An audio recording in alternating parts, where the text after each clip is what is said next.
அழகே அழகு சீரியல்ல அடுத்து வர எபிசோட்ல என்ன மாதிரியான ட்விஸ்ட் எல்லாம் இருக்க போகுதுங்கிறத இந்த வீடியோவில் பார்க்கலாம். மலர் ரொம்பவே கோபமா ரூம்ல இவ இருக்காளே எதுக்காக தான் இந்த பொம்மையெல்லாம் இப்படி தூக்கி போட்டு விளையாடிட்டு இருக்காளோ எனக்கு தெரியலன்னு சொல்லிட்டு கோபமா திட்டிட்டு வேலையை பார்த்துட்டு இருக்காங்க ராகவிய. உடனே அங்க பாக்கியராஜ் வராங்க. என்னாச்சு மலரு, எதுக்காக இப்படி பண்ணிட்டு இருக்க? பாருங்க, வேலை விற்கிறதுக்கு தயாரா இருக்கா. இப்பதான் எடுத்து போட்டுட்டு போன, திரும்ப பாருங்க பொம்மையெல்லாம் ரூம் முழுக்க எடுத்து வச்சிருக்கான்னு சொல்லிட்டு இருக்காங்க. குழந்தைனா அப்படிதான் விடுன்றாங்க.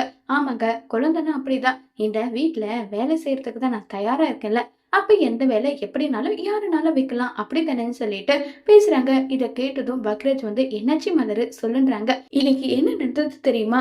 அத்தை மாமா ரெண்டு பேருக்குமே மதி தான் கரெக்ட். நான் கூட மதி கிட்ட வேண்டாம் மதி இப்படி பேசாத, இப்படி இருக்காதுன்னு சொல்லி பல முறை அவளுக்கு அட்வைஸ் பண்ணிருப்பேன். ஆனா மதி தாங்க கரெக்ட்னு சொல்றாங்க. மலரு, முதல்ல என்னாச்சு, எதுக்காக இப்படி பேசுற சொல்லுன்னு சொல்லிட்டு பாக்கியராஜ் கேக்குறாங்க. ஏங்க, நான் இன்னைக்கு வேலை பார்த்துட்டு இருந்தேன்னா அத்தை கூப்பிட்டாங்க. உடனே மதி வேண்டாம் நீங்க போகாதீங்க, தேவையில்லாத வேலைக்கு தான் கூப்பிடுவாங்கன்னு சொன்னாங்க. இருந்தாலுமே போலான்னு நினைக்கும் போது அதுக்குள்ளவே ஏ மலரு, உன்னுடைய அத்தை அங்க கூப்பிட்டுட்டு இருக்கா, நீ என்ன இப்படி இருக்க, மதி கூட சேர்ந்து கேட்டுட்டியன்னு சொல்லி அந்த கத்துறாரு மாமா. சரி போனா இங்க கை கிட்டுற தூரத்துல தண்ணி இருக்கு, அதை எடுத்து கொடுவான்னு சொல்லிட்டு கூப்பிடுறாங்க. சரி, நான் சும்மா இருந்தா கூட பரவாயில்ல, அப்படி கூப்பிடலாம். நான் தான் வேலை செஞ்சுட்டு இருக்கேன்னு தெரியுது, தெரிஞ்சும் அப்படி கூப்பிட்டா எனக்கு எப்படிங்க இருக்கும்? மனசு முழுக்க அப்படி இருக்குங்க. என்னால எதுவும் பேசவும் முடியாம எதுவும் கேட்கவும் முடியாத பைத்தியம் பைத்தியம் பிடிக்கிற மாதிரி இருக்குங்க எனக்கு. என்னுடைய பேரு எனக்கு அவ்வளோ பிடிக்கும். ஆனா இப்ப எப்ப பாரு மலரு மலருன்னு கூப்பிட்டு அந்த பேரு எனக்கு கொஞ்சம் கூட பிடிக்கல. அந்த அளவுக்கு எனக்கு அவ்வளோ அருவருப்பா இருக்குன்னு சொல்லி ரொம்பவே கோவப்படுறாங்க. அதானே உங்ககிட்ட போய் நான் சொல்றேனே, இதெல்லாம் நியாயமா? நீங்க போயிட்டு உடனே ஏன் மலர் இப்படி கேக்குறீங்க, ஏன் மலர் இப்படி பண்றீங்கன்னு சொல்லிட்டு கேட்டுருவா போறீங்க? ஒன்னும் இல்ல, நான் தேவையில்லாம என்னுடைய எனர்ஜியை வேஸ்ட் பண்ணிட்டு இருக்கேன்னு சொல்லி கோவப்பட்டு பேசுறாங்க. மலரு, இன்னும் அவங்க எத்தனை நாள் இருக்க போறாங்க விடுன்றாங்க. ஏங்க, அவங்க என்கிட்ட எல்லாம் வேலை வாங்கிட்டு நல்லா தான் இருப்பாங்க. நான் தான் இதே மாதிரி வேலை செஞ்சு செஞ்சு குடி சீக்கிரம் போய் சேர்ந்துருவோம் போலன்னு சொல்றாங்க. ஏன்டி இப்படி பேசுற, குடு நான் உனக்கு கால் அமுத்தி விட்டேன், குடு கை அமுத்தி விட்டுன்னு சொல்லிட்டு முகத்தை ரொம்பவே பாவமா வச்சுக்கிறாங்க. இதான் இந்த மூச்சை ஏமாந்து கல்யாணம் பண்ணிட்டு இத்தனை வருஷமா இப்படியே தான் குப்பை கொட்டிட்டு இருக்கேன்னு சொல்லி மலர் அவங்களுக்குள்ள இருக்க ஆதங்கத்தை எல்லாமே பாக்யராஜ் கிட்ட சொல்லிட்டு இருக்காங்க. அடுத்ததான் நம்ம தங்கராஜ காட்டுறாங்க.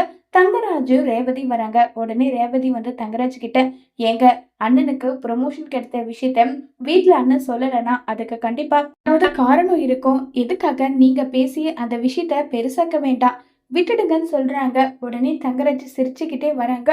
உடனே ராகவன், வாங்க மாப்பிள்ள, வாங்க வாங்க உட்காருங்கன்னு சொல்லிட்டு லக்ஷ்மின்னு சொல்லிட்டு எல்லாருமே உட்கார்ந்துட்டு இருக்காங்க. மலர், மாப்பிள்ள வந்திருக்காரு இல்ல, காஃபி போடுன்னு சொன்னதும் சரி அத்தன்னு சொல்லி மலர் காஃபி போட போறாங்க.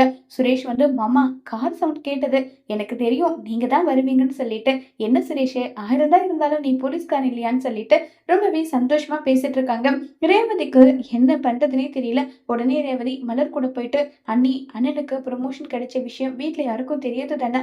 ஆமா ஆமா, யாருக்கும் தெரியாது, அவருக்கு எப்படியும் ஒண்ணு தெரிஞ்சுக்கிட்டாரு. இப்ப அதை வச்சு ஏதாவது ஒரு 7.5 இழுக்கணும் தான் இங்க வந்திருக்காங்க. அண்ணன் கிட்ட சொல்லி ஏதாவது உஷார் பண்ணுங்கன்னு சொன்னதும், ஐயோ என்ன பண்றதுன்னு தெரியலேன்னு சொல்லிட்டு மலர் அத்தை பால் வச்சிருக்கேன் இந்த வந்துடுறேன்னு சொல்லிட்டு நேரா பாக்கியராஜ் கிட்ட போறாங்க. பாக்கியராஜ் கிட்ட போனதும், எனக்கு ப்ரொமோஷன் விஷயம் உங்க மாப்பிள்ளைக்கு தெரிஞ்சிருச்சா, அதை வச்சு ஏதாவது பிரச்சனை பண்றதுக்காக தான் இங்க வந்திருக்காங்களா? இங்க பாருங்க, என்ன கேட்டா கூட எனக்கு எதுவும் தெரியலன்னு சொல்லுவேன், நீங்களும் அப்படியே சொல்லி சமாளிங்க. மலரு, என்னடி சொல்ற? ஆமாங்க, அதுக்காக தான் வந்திருக்காங்களான்னு சொல்லி பேசிட்டு இருக்கும் போதே தங்கராஜ் ஆமா, பேங்க் ஆபீசர் எங்க பாக்கியராஜ் இல்லையான்னு சொல்லி கேக்குறாங்க. வீட்டுல தான் இருக்கான், கூப்பிடுறேன் பாருன்னு சொல்லிட்டு ராகவன் சுரேசன் கூப்பிட்டதும் பாக்கியராஜுக்கு ஹல்ல விட்டுடுது. பாக்கியராஜ் பயந்துட்டே, அப்பா சொல்லுங்கப்பான்னு சொல்லிட்டு இருக்காங்க. மாப்பிள்ள கூப்பிடுறாரு, என்னடா பண்ணிட்டு இருந்த, கூப்பிட்டா உடனே வரமாட்டியா? இல்லப்பா ட்ரெஸ் மாத்திட்டு இருந்தேன்னு சொல்லிட்டு இருக்காங்க. உடனே தங்கராஜ் மாமா, என்னுடைய தோட்டத்துல வாழை மரமோ இல்ல தென்னை மரமோ கொலை போட்டா கூட அந்த விஷயத்த உடனே என்னுடைய அம்மா கிட்ட நான் சொல்லுவேன். ஆனா பாக்கியராஜ் இப்படி இல்லையேன்னு சொல்றாங்க. இல்ல மாப்பிள்ள, என் 2 பசங்களும் நல்லா தான் இருக்காங்கன்னு சொன்னதும், இல்ல மாமா, பாக்கியராஜ் ஒரு உண்மையை மறைச்சிட்டாரு. அவருக்கு ப்ரமோஷன் கிடைச்சிருக்கு. கிட்டத்தட்ட அவர் அசிஸ்டன்ட் மேனேஜரா இப்ப இருக்காரு. கிட்டத்தட்ட மேனேஜர் மாதிரி தான் சொல்லி எல்லா விஷயமும் சொன்னதும் உடனே பாக்கியராஜ் கிட்ட கேக்குறாங்க. உடனே பாக்கியராஜ் அப்பா அது சொல்லிட்டு இருக்காங்க. உடனே மலர், எனக்கு ஏங்க இந்த விஷயத்த என்கிட்ட சொல்லலன்னு சொல்லிட்டு ரேவதியும் ஆளுக்கு ஒரு பக்கம் பயங்கரமா டிராமா பண்ணிட்டு இருக்காங்க. உடனே பாக்கியராஜ் என்கிட்ட கிடைக்கும் அப்படின்ற மாதிரி தான் சொல்லியிருக்காங்களே தவிர கன்ஃபார்மா என்கிட்ட இந்த விஷயத்த சொல்லல. அப்படி இருந்தா உங்ககிட்ட சொல்லாம போயிடுவேனான்னு சொல்லிட்டு இருக்காங்க. உடனே தங்கராஜ் வந்து, மாமா ப்ரமோஷன் மட்டும் கிடையாது, சம்பளமும் அதிகமா கிடைக்கும். சரி எதுக்கு குடும்பத்துக்கு செலவு பண்ணணும்னு சொல்லிட்டு கூட பணத்தை எடுத்து வைக்கலான்னு கூட உண்மையை மறைச்சிருப்பாரு போலன்னு சொல்லி தங்கராஜ் வாய் மூடல. அதுக்குள்ளவே ராகவனுக்கு, லக்ஷ்மிக்கு, வீட்டுல இருக்க எல்லாருக்குமே அவ்வளவு சந்தோஷமாயிடுது. சந்தோஷத்தை சொல்றதுக்கு வார்த்தை இல்ல. அந்த அளவுக்கு அவ்வளவு சந்தோஷத்துல இருக்காங்க. தங்கராஜ் போட்ட பிளான் ஒட்டு மொத்தமா சொதப்பல் ஆயிடுது. இதை கேட்ட தங்கராஜுக்கு பயங்கர கடுப்பாகுது. ஏன்னா எல்லாருமே அவனை திட்டுவாங்க அப்படின்ற ஒரு மைண்ட் தாட்ல தான் தங்கராஜ் வந்து உண்மையை சொல்லியிருப்பாங்க. ஆனா பாக்கியராஜுக்கு எல்லாரும் வாழ்த்து சொன்னதை தங்கராஜால ஏத்துக்கவே முடியல. மலரு, ப்ரொமோஷன் கிடைச்சிருக்கு என் மகனுக்கு. என் மகன் இப்ப மேனேஜர் கிட்டத்தட்ட ஆக போறான். போயிட்டு ஸ்வீட்டை பண்ணுன்னு சொல்லிட்டு எல்லாம் இருக்காங்க. இப்ப தங்கராஜ் கிட்ட இன்னும் கோபத்தை வர வைக்குது. இப்ப பாக்கியராஜ் வீட்டுல எல்லாருமே இருக்காங்க. அப்ப ரேவதி வந்து இமிடேட் பண்ணி காட்டுறாங்க தங்கராஜ. அவர் ஏதாவது பிரச்சனைய பண்ணணும்னு சொல்லிட்டு தான் வந்திருப்பாரு. உடனே இப்படி ஒரு ட்விஸ்டை எதிர்பார்க்கவே இல்ல அவருன்னு சொல்லிட்டு பயங்கரமா கிண்டல் பண்ணி எல்லாம் சிரிச்சுட்டு இருக்காங்க. உடனே தங்கராஜ் அந்த சத்தத்தை கேட்டதும், ரேவதி சிரிச்சு முடிச்சிட்டியா, வீட்டுக்கு போலாமான்றாங்க. சரிங்கன்னு சொல்லிட்டு எல்லார்கிட்டயும் சொல்லிட்டு கிளம்புறாங்க. காருக்குள்ள, என்ன ரேவதி உனக்கு இப்படி எல்லாம் சத்தமா சிரிக்க தெரியுமா? என் வீட்டுல எவ்வளவோ விஷயம் நடந்திருக்கு, அப்பெல்லாம் நீ இப்படி சிரிச்சதே கிடையாது.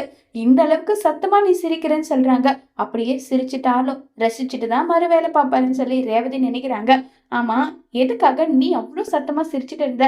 என்ன கிண்டல் பண்ணி சிரிச்சுட்டு இருந்தீங்களா? ஐயோ அப்படியெல்லாம் இல்லைங்க. உங்களை எதுக்காகங்க நான் கிண்டல் பண்ணி சிரிக்க போறேன்? இல்லையே, அப்ப எதுக்காக சிரிச்ச?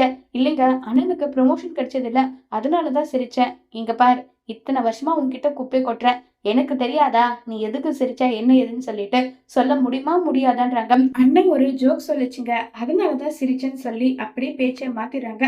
சரி, உன் அண்ணன் சொன்ன ஜோக்கா எனக்கும் சொல்லு, நானும் சேர்க்கிறேன்னு சொல்லி தங்கராஜ் கேட்கறாங்க. இது கேட்டதும், ஐயோ நானாவே வம்புல மாட்டிக்கிட்டேனேன்னு சொல்லிட்டு ரேவதியா ஒரு ஜோக் சொல்றாங்க. இல்லையே, இத அந்த அளவுக்கு சிரிக்கிற மாதிரி இல்லையே. நீ சிரிச்சதுக்கு காரணம் என்னன்னா, நான் வந்து வம்பு இழுக்கணும்னு சொல்லி உன் அண்ணனை மாட்ட விடணும்னு சொல்லி போனேன். ஆனா அங்க அந்த ஒரு விஷயம் நடக்கல. அதனால என்னை வந்து கிண்டல் பண்ணி சிரிச்சிருக்க. இருக்கட்டும், இருக்கட்டும். ஒரு நாள் இல்ல ஒரு நாள் உன் அண்ணன் மாட்டாமையே போயிடுவான். அவனை எப்பெல்லாம் நேரம் கிடைக்குதோ அப்பெல்லாம் பழி வாங்குறது தான் என்னுடைய முழு வேலைன்னு சொல்லி தங்கராஜ் சொல்றாங்க. இதை கேட்டு ரேவதி ஷாக் ஆகுறாங்க.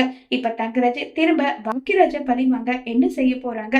இதனால குடும்பத்துல என்ன மாதிரியான பிரச்சனை எல்லாம் வரப்போகுதுங்கிறத வரப்போற எபிசோட்ல வெயிட் பண்ணி பார்க்கலாம். தேங்க்யூ.